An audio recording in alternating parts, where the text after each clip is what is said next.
Vediamo di imparare una volta per tutte come si danno le indicazioni in inglese.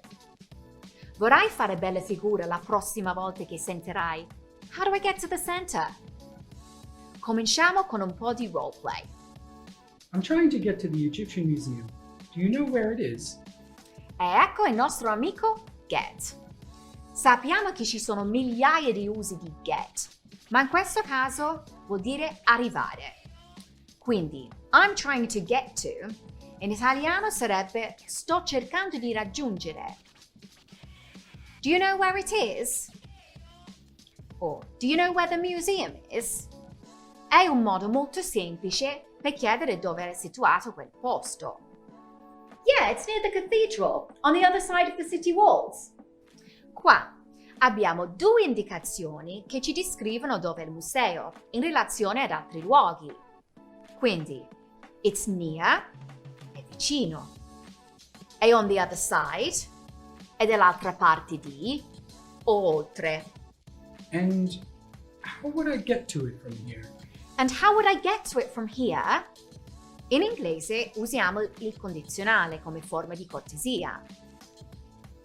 Quindi, non usiamo how do I get to it from here? Che sarebbe corretto, ma suona un po' male. Usiamo invece how would I get to it from here? Let me think. You need to keep going for about 5 minutes, and when you see the supermarket on your left, turn right and go through the city gates. Follow the road and eventually you'll see a cathedral. Before you get to the cathedral, hang a left and the museum's there. You need to keep going è una frase che ha lo stesso significato di go straight on, vai sempre dritto. Ma è molto più carino, no? Per essere più preciso nelle nostre indicazioni, possiamo anche includere punti di riferimento. When you see the supermarket on your left, turn right. Quando vedi il supermercato alla tua sinistra, gira a destra. And go through the city gates, passa dalla porta. Hang a left o hang a right è una frase molto colloquiale per dire gira a destra o gira a sinistra. È un po' come dire rimane attaccato alla sinistra o a destra. Un po' strano, ma è molto chiaro. Anyway, you should see signs for it before you go through the gates. You should see a sign for it when you go through the gates. You should see, ci dovrebbe essere. Anche questa è una frase utile per parlare anche dei punti di riferimento. You should see a bank on your right. Vedrai una banca sulla destra. Questo è anche un modo per dare un punto di riferimento senza stare a spiegare troppo la strada. Sinceramente, io preferisco che le informazioni mi vengano date così. Adesso guardiamo la conversazione intera. Hey, excuse me. Sorry, can you help? Yeah, sure. I'm trying to get to the Egyptian Museum. Do you know where it is?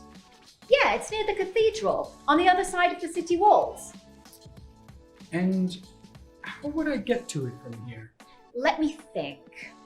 You need to keep going for about 5 minutes, and when you see the supermarket on your left, turn right and go through the city gates. Follow the road and eventually you'll see a cathedral.